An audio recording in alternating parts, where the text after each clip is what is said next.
So hello, we are here in a Japanese restaurant.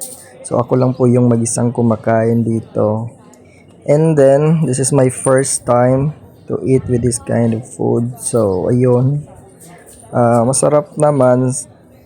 And then, ayun, mag-isa lang tayong kumakain.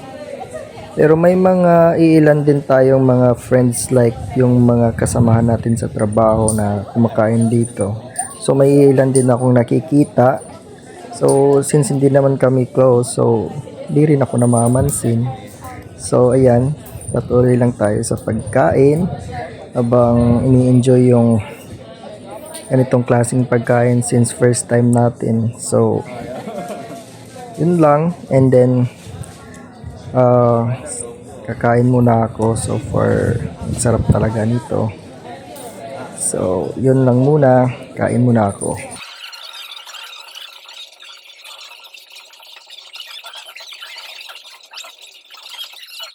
So eto, nakakalahati na ako ng aking kinakain. Sobra, parang busog na ako. Pero kailangan nating ubusin kasi mahal din to. Tsaka syempre, dapat muna natin enjoyin yung food kasi bihira lang tayo makakain ito.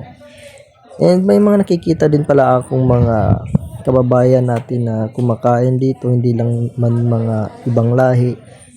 Tsaka ano din, mas masarap na din yung mag-isa kang kumakain, mas nai-enjoy mo yung time mo.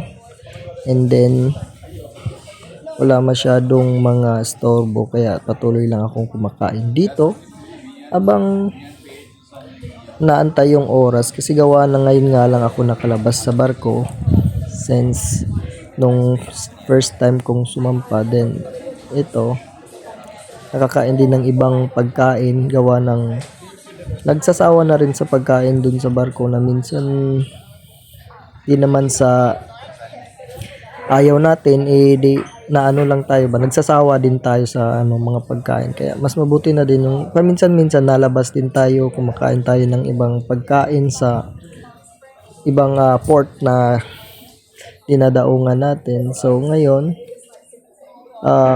grabe ang rami ng serving nila, kaya kanina pa ako di ko maubos-ubos gawa ng di rin tayo malakas talaga kumain. Pero at least nai-enjoy natin yung ibang pagkain, ibang lasa.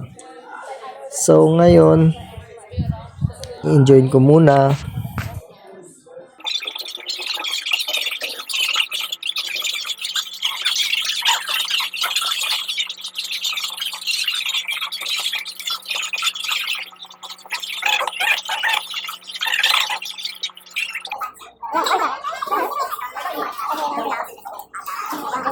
So hanggang dito na lang to. So ayun, thank you for watching. Have a nice day.